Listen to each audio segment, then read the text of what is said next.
Қайырлы күн, қазақ халқы, қалдарыңыз қалай? Халықтың садақасы менен қайырымдылық қор ашып, қайырымдылық жасап жүрген қазақтың жетімін жылатпайық, жесірін қаңғытпайық халқым.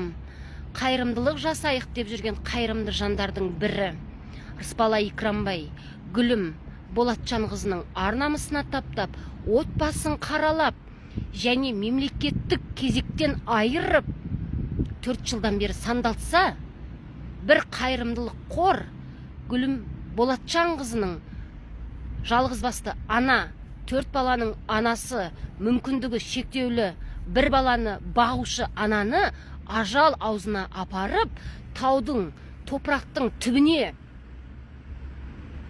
апарып, дәріхана жоқ, скорый келмейтін, такси келмейтін, дүкені жоқ, таудың төбесіне апарып, ажалдың аузына тастаған екен. Халықтың садақасына қайырымдылық қорлар тойдыңдар ма, жоқ әлде асып тасындыңдар ма? Жоқ әлде қазақтың жетімі мен жесірін басындыңдар ма? Іздеуі жоқ, сұрауы жоқ, жетім мен жесірдің жағдайын қазақтың қалтасынан жинаған садақамен жасай отырып, қазақтың қара көздерін сендер неге басынып отырсыңдар? Біле білсеңдер, сол Думан Ықшам Мөлтек ауданында былтыр бір отбасы топырақтың астында қалып, топырақ көшкіннің астында қалып, егіз ұлдарынан айырылып, ата-анада өлген. Бір үйден 4 адам өлген. Дәл сол Гүлім Болатжанқызына алып берген Мөлтек ауданнан.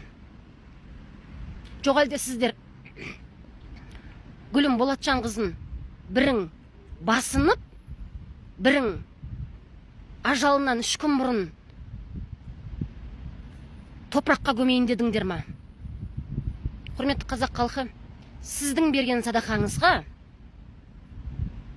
қазақтың жетімі мен жесіріне ажал шақыратын жерден үй алып берген қайырымдылық қорлар. Көрсетасың оны? Мынау үйінің полы міне. Міне мынандай ғой.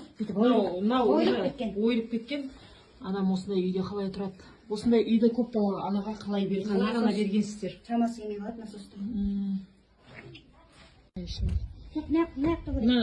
Маған су жинайсыздар ғой, Адавоз келеді. Адавоз келіп құяды. Суын ішесіздер, Су жоқ, Технический су екен бұл. Ішуге де болмайды десеңші. Өзің бір қарап тұр ғой, мәкең. Шөліп кетсең айға. Мына яқты таппаған ғой, көп үйді тауып бердік. Атылмақ сабырымды қорқап бердік.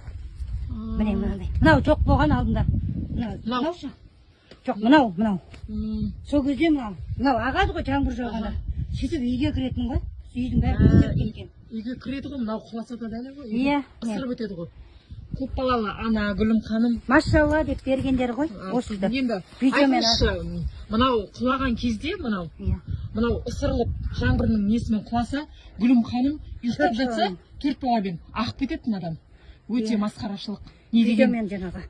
Мынау ашық көрдім өзім. Мен Асқатқа айтқам, үйлерін қайтып алыңдар да маған ақшаны беріңдер деген кезде, біледі олар менде ерекше бала бар екен, өзім денсаулығым жоқ екен, жалғыз бастан екенімді. Үй алыңыз деді ғой Асқат. Сосын мен айттым Асқатқа, өзің үй ал дедім. Халықтан жинаған ақша сен қалтаңнан кеткен жоқ дедім. Есеп бермен бүкіл аналар өтірік жалғыз бастан болып, байларымен фиктивно ажырасып, үй алып алған аналарды білем, үйі бар болса да. Солардың бәрін тексерттім. Мен айтқам Асқатқа. Мен аяқ жазылып жатыр екен. Бірақ бұл да осындай. Енді жүр ана мен бастаймын ваннаны. Мына үйде сондай, мен мына жерде. Бірісі чеканерін берген. Жасай жатыр, чекап өткеріп дейді. Арғай қош маңды. Міне. Тоқтарының бәрі осындай. Осындай состояние берді ғой, сіздерге? Басында абай болған ғой. Абайды ашсақ осындай болып тұр ғой. Енді бәрі уже алқам-салқам болып тұр ғой бәрі. Мына бірісі ескі чеканерін берген. Қазір ваннаны қосылмаймын. Көп балалы аналар. Жер сілкінгенде мыналардың бәрі айырылды, әлі ана жер айырылды. Жер сілкінсе, түсіп қалады ғой тағы да. Жер, Құдай сақтасын, жер сілкінсе. жер сілкінсе мына жақта сондай. Мынаны біреу естісем беріледі, сәлеметсіз бе десе. Міне, бәрі сондай.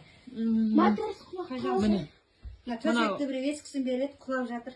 міне осы өте қиын міне берген үйлері өте сапасыз уже мына сносқа Міне, келетін мына қарашы, мынандайда тұра ма екен өздері. Қарашы, стяжканы істеп, өте